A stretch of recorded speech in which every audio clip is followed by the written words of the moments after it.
All right, guys, welcome back to another episode of To the Show We Go Baseball Podcast. Today's episode, we're dipping into the athletic system today.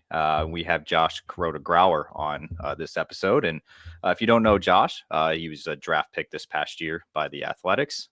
He ended up in the third round out of Rutgers University, out of the Big Ten there. So, Josh, I always like to start these off on a little lighter note, maybe just trying to get in a little bit to the episode. But you're back home right now in the off season. How has your off season been treating you so far? It's been good. Getting a little bit colder now. After being out in California and Arizona, it was real hot, up in the hundreds, even in like July and August. So back in the weather I'm used to, but all season's going well. How uh how long did it take you to adjust to the heat down there after leaving New Jersey? So that was going out to Arizona. That was my first time in Arizona. I don't think I ever adjusted to it. I think you just kind of like know when you walk out the door, it's like an oven. When you open an oven and that hot air just hits you in the face. So I kind of just accepted it. I don't think I'll ever get used to that.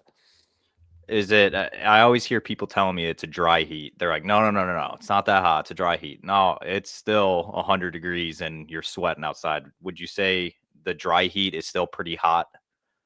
Yeah, I mean, I definitely can see why they say it's dry heat, but it's like I don't care if it's 115 or 100. It's really hot. So I don't really feel the difference. I'm with you, man. It's something. It's just something that I'll never really get used to. Dry heat, humid heat. I don't care. Florida, Arizona, Texas, California, whatever. Hot to me. So all right, you just got through. You're probably the most. Just so much going on in 2024. You know, you get drafted, you finish up your college career, you start your professional ball journey. Looking back at 2024, what kind of takeaways did you have from this year? Like now that you're pretty much done with it. I think looking about my year in total, I think like if I really put my mind to something and like I dedicate like the work to it, like good things are bound to happen. I think from my freshman year to my sophomore year to my junior year in college, I think I grew a lot physically, but then like as well with the mental side of baseball. Like I watched more film on pitchers than I ever had this past year. And then I credit to the good season I had. And then you get into pro ball and you just keep those same things and just try to keep the game simple because you're facing all these good guys with velo and everything. Just try to have fun with it. So that actually kind of leads me into kind of our first little segment here. But I like to show love to where guys are from, and you're New Jersey guy, and you go to the local college there. So what made you choose Rutgers?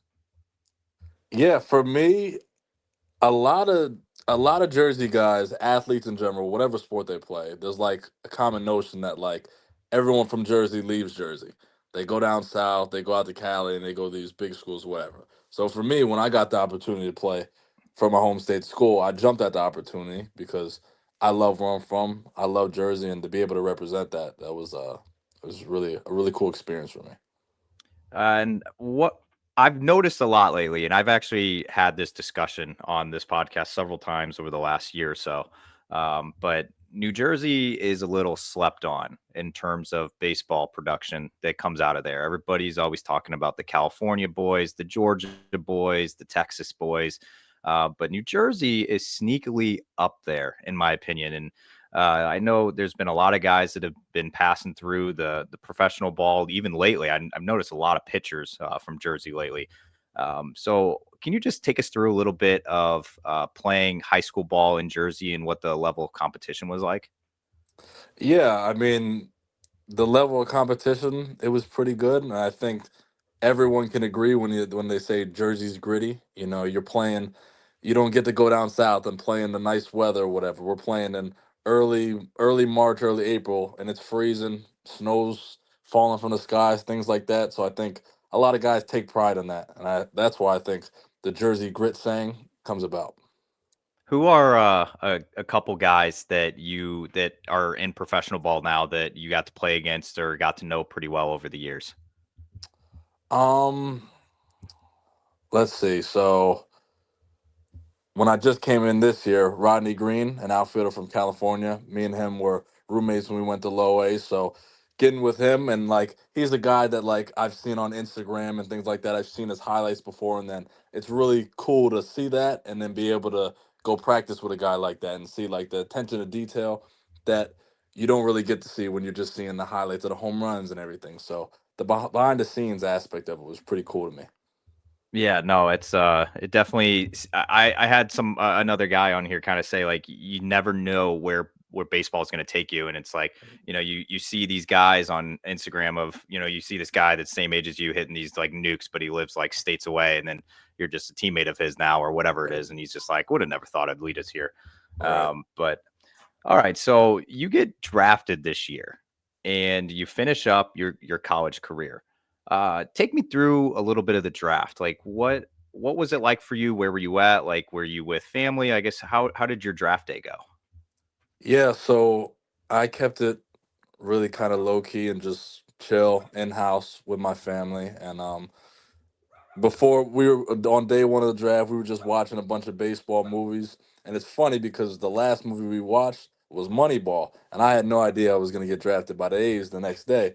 So kind of coincidental, but just real low key and just enjoying it with the family and my parents who've been there every step of the way for me. Would uh would you say Moneyball's up there on your favorite baseball movie list? Definitely, I think for me that's top three. And I just recently watched it for the first time ever, probably about 2 to 3 years ago. It's always been one of those movies that you see and you hear about, but I never like gave it a chance. And finally, I sat down and I was like, "Wow, that's a really good movie." Yeah, So whenever anytime that it's on, it's one of those that I will stop no matter what, what part of the movie it's in, and I'll watch it. Um, just curious though, what are the other two? You said it's in your top three. What are the other two? So my favorite baseball movie of all time is Little Big League, and Okay. my second one is Angels in the Outfield. Ooh, okay. I think Little Big League is the top for me because my favorite player of all time is Ken Griffey Jr. and getting to see the cameo with him and Yeah. Randy Johnson and Lou Piniella, I think that was pretty cool as a kid to watch. First thing that came to mind when you said Angels in the Outfield, I wanted to start to do this. That was Did like my that great stand action up? to do that. So you that actually that's interesting to me that obviously a lot of people's favorite player was Ken Griffey Jr. Just the way he swung a bat and Mhm. even played a good outfield as well. But who did you in Jersey? Who did you kind of grow up rooting for baseball wise and yeah, and like even like player wise, obviously other than Ken Griffey.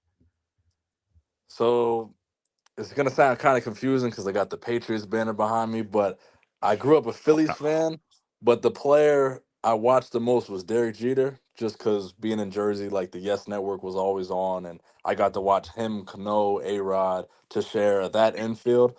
I don't know how I didn't gravitate to be a Yankees fan after watching that infield, but Derek Jeter for me, him being the captain of New York, that was my idol growing up.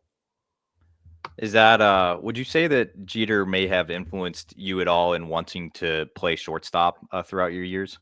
Absolutely, absolutely. He's the reason I wanted to play shortstop in the first place. Just seeing him go to work every day and just like I said, like be the captain of the whole state of New York. That's the reason I wanted to play short. Yeah, even the guys in New England, take it from me and Chris, you have to respect the guy for what he did. So it's always a respect thing, I think. Even though you might hate the colors he wore, what the city he played for, always a respect thing. For sure. Um, so it's your first year of pro ball. You got a little taste of it this year. What was it like getting started in professional baseball? Um, it was fun. You know, when you get to an away series on a Monday, and then you realize you have a game Tuesday through Sunday. For me, that's something I never had before. We played 3 game series on the weekend, maybe a midweek on Wednesday, and another 3 game series on the back end. So for me, you get to play every single day, which I love because you have a bad game, you come back the next day and do it all over again. So I think that aspect of just playing every day is something that just like I enjoyed so much, and just being at the field every day, just that being my happy place and everything, it was really good for me. So I always hear mixed reviews on the scheduling in minor league baseball. Obviously, you are in a positive light, but so you enjoy the 6 game series throughout the week being in one city. Yeah, I like that. I think, especially in the minor leagues, I think the travel could kind of get hectic if you're doing 3 game series here like they used to, 8 hour bus rides here and there. I think it's honestly better to just be in one place for an entire week and either go to another place or go back to your home city. So I like it that way. Yeah, I've heard players kind of say both ways, like they agree with you, and then at the other time they're like, "Well, I want to go face other pitchers. I've seen this For pitcher too sure. many times, or this For guy in the sure. bullpen I faced like 6 times this month or Right, something." right. But no, I totally get what you're saying there. And your track in after you got drafted, you ended up playing at 3 different levels in 3 different cities. Can you kind of talk about like how that went about, and I guess like how you took it? Yeah, I mean, to me, it was just kind of all unexpected going to Stockton, playing well for a couple weeks, and they're like, "You're going to Lansing, finish out that season."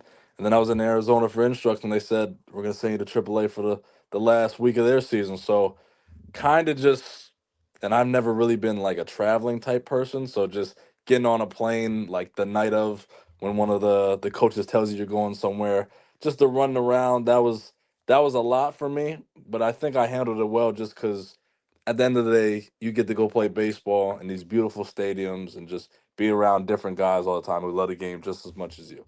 So I tried to have as much fun as possible, and I definitely did.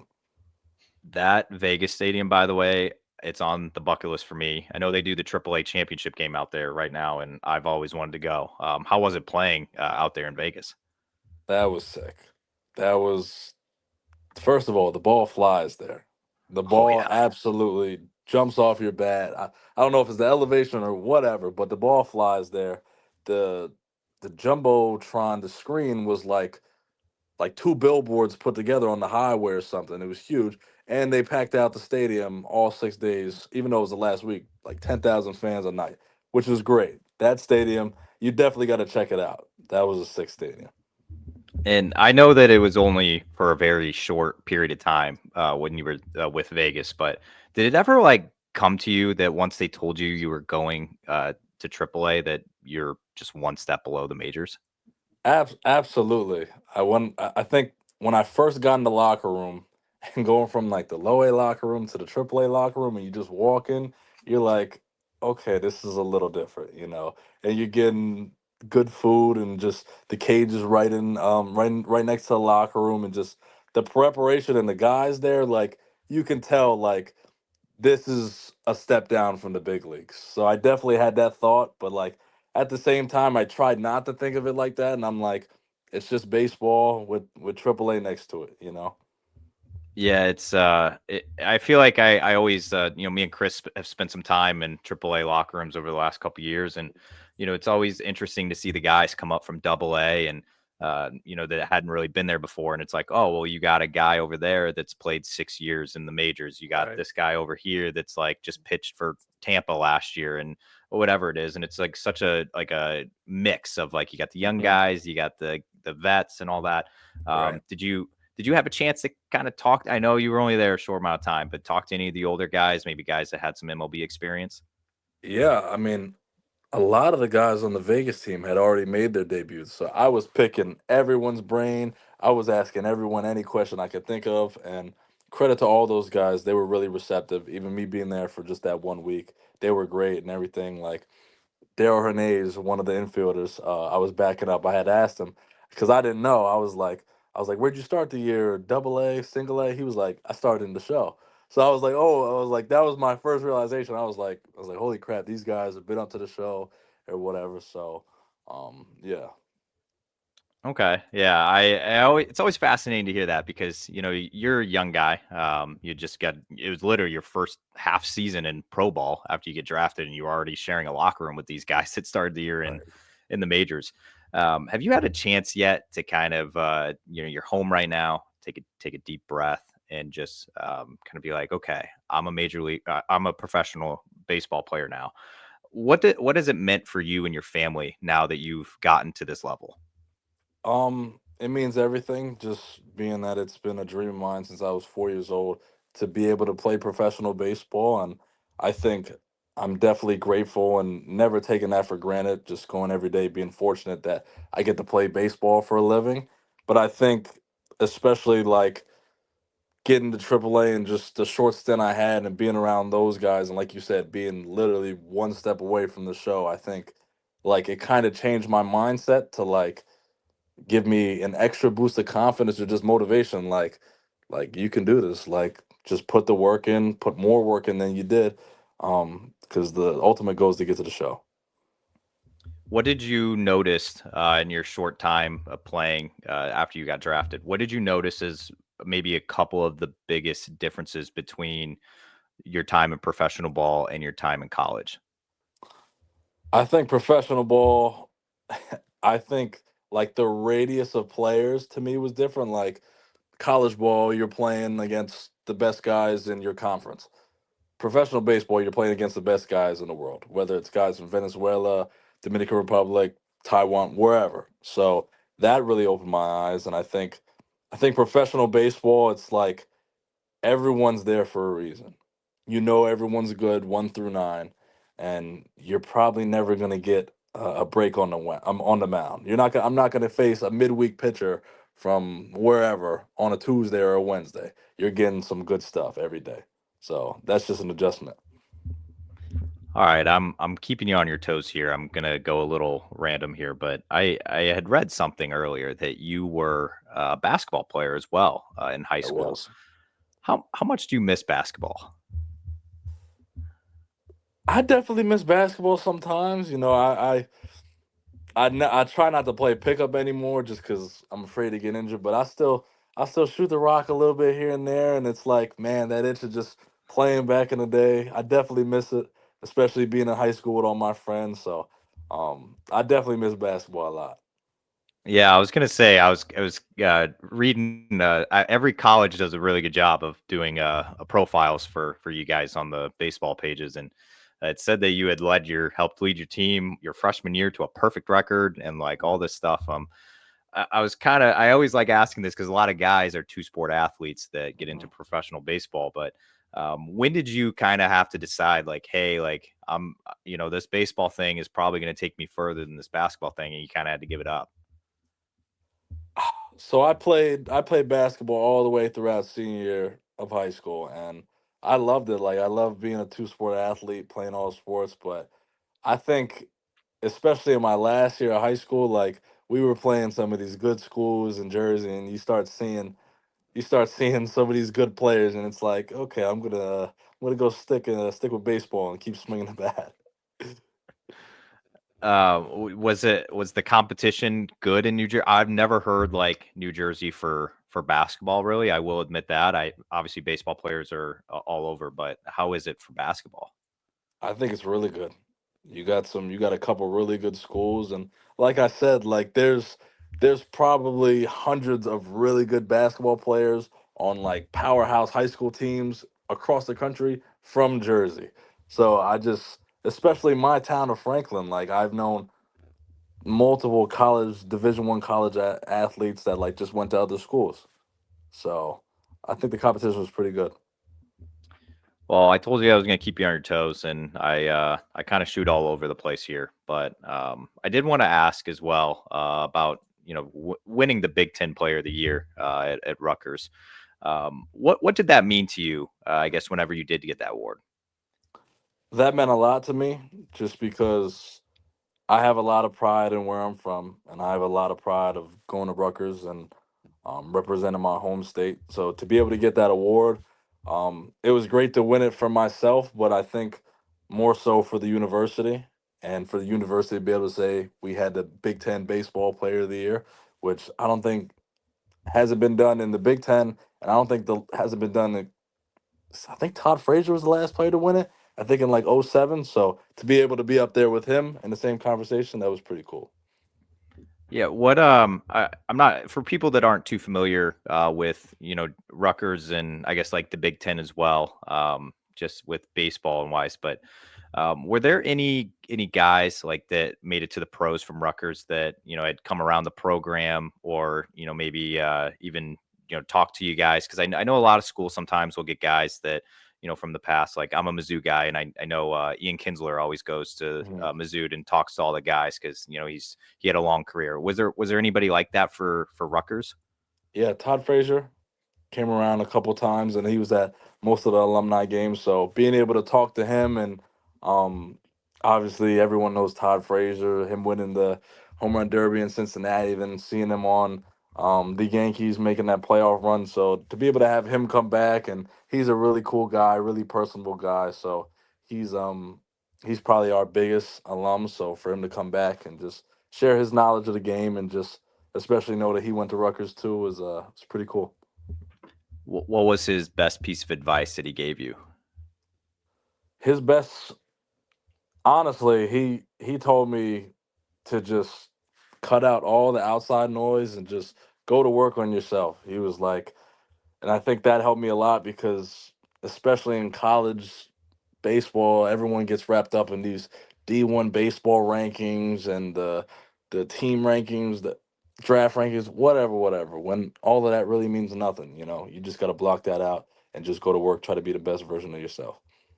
You mentioned with that, like, how do you go about trying to stay grounded though? Because obviously you're, in college. You know what I mean? Like you're playing collegiate ball. You have school you got to focus on.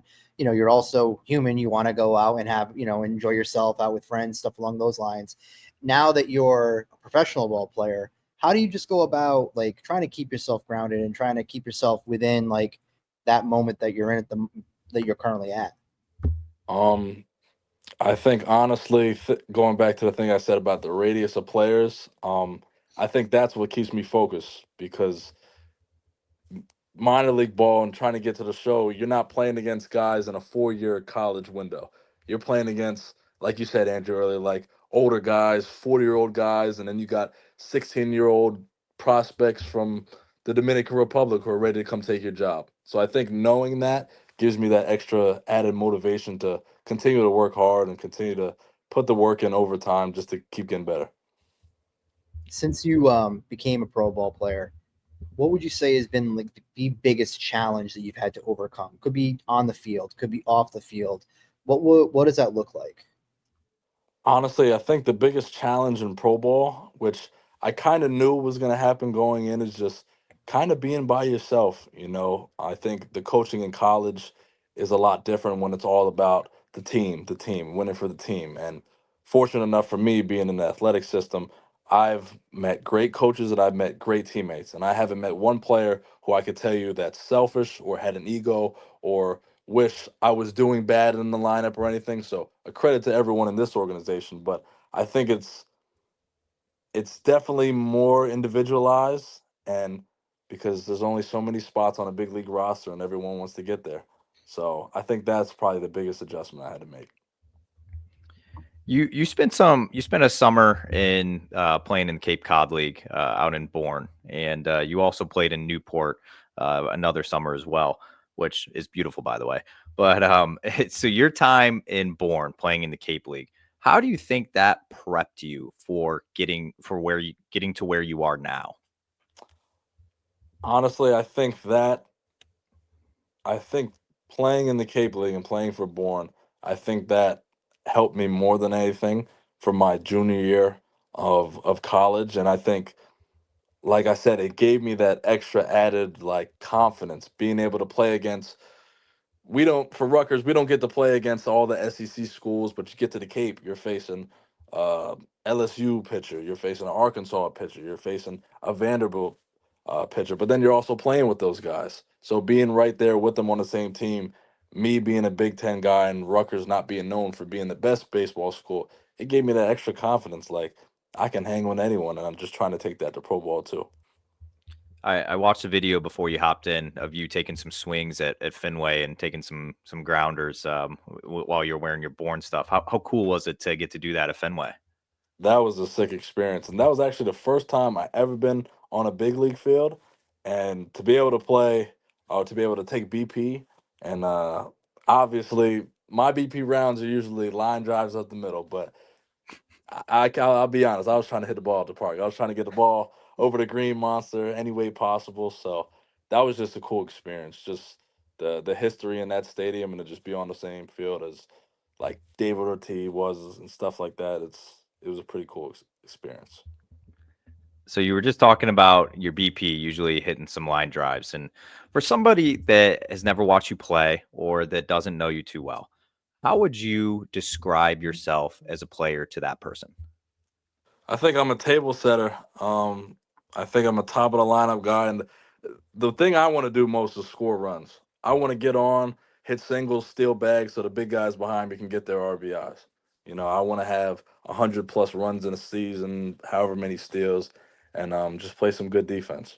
I think I think every team needs a guy like that. You're starting to see it a little bit more. I know the home run has kind of taken over baseball, but you got guys like Stephen Kwan, Luis Arise, just those contact guys. It's like guys aren't getting RBIs if people in front of you aren't getting on base. So that's just my game.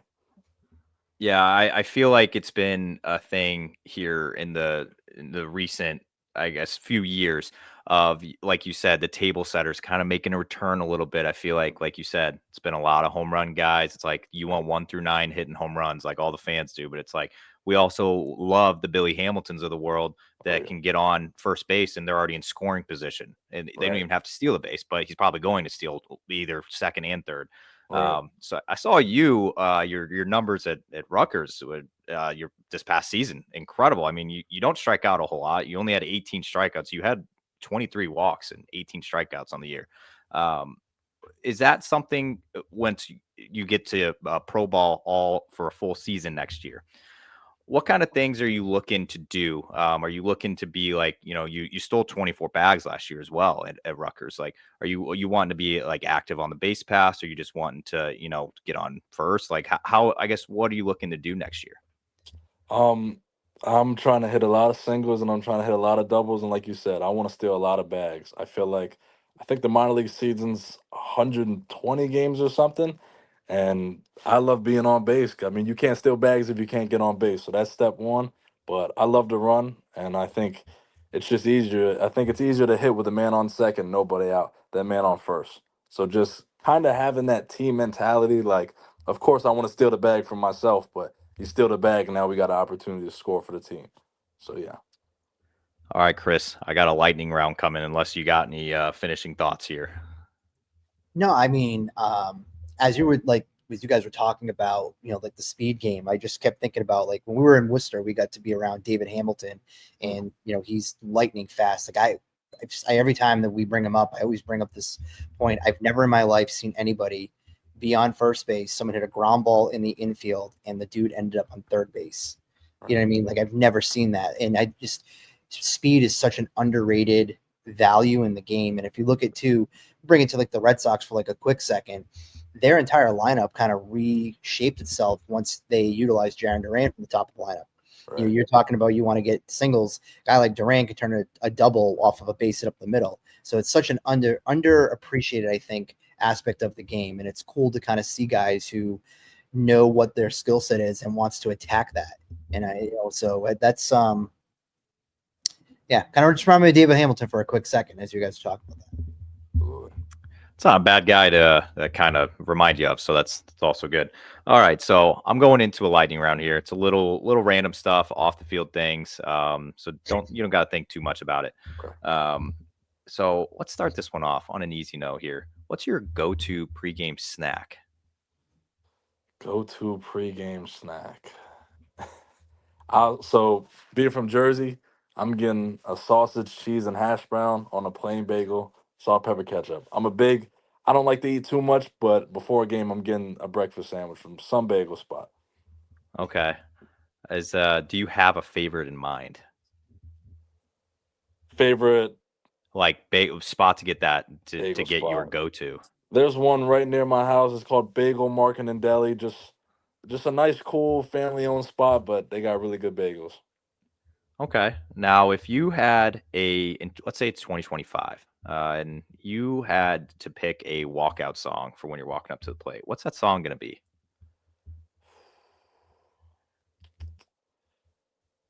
Probably Ashton Martin. I think Drake Rick Ross, and I forgot the lady that sings in it, but I used the lady's part, and it's just like a nice vibey, cool song. I was experimented, like, do I want to be hype in the box? Do I want to be just cool, calm, collected? So I'm going that route. Okay, so you chose the cool, calm, collected to kind of Def, like, you know def. what, this is my happy Yep, place. I'm in here. right. That's right. Okay, I don't hate that at all. Sometimes you hear like the heavy rock, and you're just like, okay, this guy's like trying to get mentally there, but you're just kind of Mm-hmm. like, all right, Yeah, I'm getting in here. All right. all right. Um, what is a I like to ask this question here too. I know you said you're not a big food guy. Can you give me a Mount Rushmore? So your top 4 of restaurant chains. Top 4 restaurant chains. They can be stand up, like sit down or drive through. I mean, Okay. unless that's too hard, and I can just Okay. narrow it No, down. I'm gonna go Longhorn Steakhouse, number one. I think that's good quality food. It's not too expensive. Number two, we're gonna go Cookout. Oh, I solid, yeah. love some Cookout. I'm a big save money type of guy, so probably third Chili's. They got that 3 for $10.99 meal. You can't beat it. Unlimited drinks, you just can't It's beat it. triple dipper too, And yeah. Triple Dipper, you can't beat it. Oh And yeah, four, let's go. I'm a big fan of Red Lobster. I like Red Lobster. those biscuits, man. Those biscuits, I'm telling you, I'm telling you. Chris, I saw that face you just made. I haven't been a Red Lobster in shit. I can't tell you how long. I think actually the last time I went was probably when I was like down in Atlanta for work. All right. I mean, you're a New England guy too, so it's like I think Red Lobster sometimes is like looked down upon, but Mhm. growing up in St. Louis, man, like that's the best we had, and it was good. People want to look down at all they want, but the endless shrimp that they used to do for the longest time, like you can look down all you want. I'll just keep firing that shrimp. All right. Well, that led me to the next one here. You did mention that you like to save some money sometimes and all that, but something that I find intriguing is a lot of guys have, like, once they sign their first contract and get into pro ball, they had one thing that they were just like, as soon as I sign my contract, I want to buy this. Did you have a purchase like that you're like, this is my first purchase that I want? Honestly, no. I think the biggest purchase I made after I got drafted and I came home, I bought my mom a new couch set. So that's for me personally. I'm even kill. I don't need much, and I got a nice Mazda that runs just fine. I'm not into fancy cars or anything like that, which I guess is a good trait to have. But I bought Oh my mom a yeah. couch, so yeah. Oh, I've heard it all over the board. Like, I think we had somebody else on that literally, I think, was just bought AirPods. I think that was their like big purchase, and it's like, yeah, I just really wanted the AirPod Pros, and I'm like, that's still a great purchase. Like, No, it it's, is. It is nothing's a bad purchase, and obviously, new couch for your mom. That's honestly one of the better purchases you probably could have made because that'll get used quite a bit. for sure. Okay, you traveled a little bit this past year. Where which stadium in this past year? So you can go college and you can go professional ball. I know it was a small sample size, but Mhm. where did you like playing the best? Where did I like playing the best? So I would say Vegas, but I feel like I'm not even going to use that because I think Vegas, that ballpark's like in its own realm. It's like a major league park, Yeah, yeah. that's like I'm trying to think. I really like the Stockton field, even though the sun glares at short for the first 3 innings and you literally can't see the ball off the bat. But I just really like playing in the stadium. Okay. Something about that stadium. Um, that also reminds me of a question I wanted to ask you earlier, but I think now's like a good time for a guy that just entered the athletic system. And did you kind of were you like aware of like all the with them leaving Oakland and everything? Like, did you like have like any prior knowledge on it, or like I guess before you joined the org? Like, what are your thoughts on like them like going towards Vegas? Um, I think it's unfortunate just because I think there's a lot of fans in Oakland that wish the Athletics stayed there, and rightly so. But then thinking about how things are trending, I mean, you got who's in Vegas now? You got the Aces for the WNBA. You got the Raiders. Just I think a lot of teams are trending to Vegas, just it being the new hot spot. So I think for Athletics in a couple years, whenever they get out of Sacramento, I think it's going to be really good. Yeah, that's it's always interesting to me, and you're the first guy we've had on from the system, and obviously you're brand new to the system, so I know that you never had any like prior, ties with Oakland or anything like that. So I just was curious. But all right, next question here. It's gonna be an easier question than that. Well, first off, would you consider yourself more of like a sauce guy, or are you more like do you like drinks more?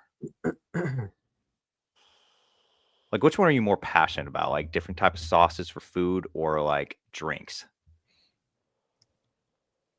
Probably drinks. Okay. I'm a big juice guy. I'm trying to cut down, drink some more water. But I love me a lemonade, love me a any type of flavored juice. I'm all for it. Okay. Well, then this question's about to probably get hard for you. So I'm only going to give you three fingers here, right? And you can fill those three fingers with a different liquid, but those are the only three that you can have for the rest of your life. Which ones are you choosing? Let's go. Wow, that's tough. Let's go apple juice. A Oh, little solid. for Yeah. breakfast. For breakfast. Let's go lemonade for any dinner, and then let's go orange Gatorade. Just because I'm not Orange. drinking orange Gatorade. A nice cold orange Gatorade. Okay. Might be the first orange Gatorade I think we've ever gotten. Yeah, I probably am. I know. It's usually blue and red. Or like lemon lime. Like it's I like never the orange, light man. blue. I like the light blue. Light blue's good. I think light blue's Okay. way better than dark blue. So I'm with you on that. Okay. I got a couple more left, Chris. I don't know if you got anything empty in the bench here. Well, one, I'm more a body armor guy than I am Gatorade. Ooh, Body armor's good. solid. Peach Mango body armor, if they're listening. I ask every player this question, so I'm asking you the same thing. What's your most embarrassing song in the playlist right now that you want to share? Embarrassing song. Everyone's got one. I like that Taylor Swift song from the Hannah Montana movie. I think it's called like Crazy or something. That's a really good song, but it just sucks because when you add it to the playlist, it's not Taylor Swift picture, it's Hannah Montana on there. So if you ever see my phone, they're like, "You listen to Hannah Montana?" I'm like, "Nah, it's Taylor Swift." All right, fair. That's Taylor Swift. I feel like Taylor Swift's not really embarrassing anymore, but I understand now the background behind that. That makes sense. Especially like it's just like randomly playing, get the playlist going, and someone looks down on your phone and that They picture let pops up. There you go. Yeah. Oh, so I'm gonna end it on a few baseball ones here. I apologize in advance, but um, who is a pitcher and they can be active or retired in Major League Baseball that you wish you could face just for one at bat? Randy Johnson. Only because I personally I think that if I like hitting off lefties, and Randy Johnson threw very hard, and just the way he threw and funky, like I would just love to like get in the box and be like, "Can I hit this?" or like see a fastball go by me and be like, "Never mind." So I just love that opportunity. Have you ever faced a pitcher that tall or close? I mean, even if it's not that tall, but I faced like some 6'7", maybe 6'6", but Randy was like, he was like a 7-footer on the mound. I couldn't even imagine that. what do you think it would look like coming at you? Because that's something obviously that the average bear never actually ever gets to face. Not that a lot of people get to face a guy that's 6'11" on the mound, and he's even taller with the mound. So, what is that like though, facing a guy that's like 6'7", 6'8", and he's just coming at you from like it's almost like he's coming down at you. The biggest thing for me, like if a guy has a big wingspan and he has long arms, like it feels like he's reaching out and the ball just explodes out of his hand. So that's why I'm saying, like if I face Randy, like his arm would be halfway to home plate before he releases the ball and it just jumps into the catcher's mitt. Okay, now I'm gonna take it to the other side here. We're going to you're batting. Say you're batting second in a lineup. You can name one active or retired position player that you are going to bat after in a lineup. Who would you want to see in the box in front of you?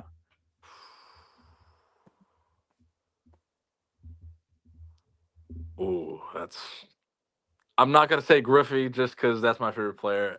Honestly, I'd probably want to hit behind. Hit behind. Yeah. I want to hit behind Ichiro because he got on base all the time. So he was either hitting a single, stealing a bag, or he was hitting a double. So just knowing he'd probably be on base and I'd get to hit with runners on, I'd love that. Yeah, I feel like you'd have an easy 100 plus RBI year hitting behind Ichiro. He's going to be a Hall of Famer next year. So, all right, Josh, I got one last question here. You've given us a ton of your time here. I like to end it on this one. I'm a big guy on speaking things into existence, so I like to keep saying something until I can accomplish it. And I know other people out there are like that. Some are big goals guys, but for you, let's say we were at December 4th of 2025. What are those like? You can give me like one or two things that you would like to speak into existence for you to accomplish by this time next year. First, I just want to stay healthy throughout the whole season. Playing 120 games, I think a lot of guys, and I haven't even experienced it. A lot of guys really don't know what that entails. So first, hopefully, I'll be healthy December 5th next year, and I wouldn't. I necessarily don't like to give myself goals just because if I don't reach them, I feel like I failed in that aspect. So just for me, just never lose the love for the game, just because I know there's going to be ebbs and flows, ups and downs, some tough stretches in the next season, but just enjoy it. Just go to the field every day and like, wow, I get to play baseball today. Never, oh, I have to play baseball. So I think just keeping that mindset and wherever it takes me, it takes me.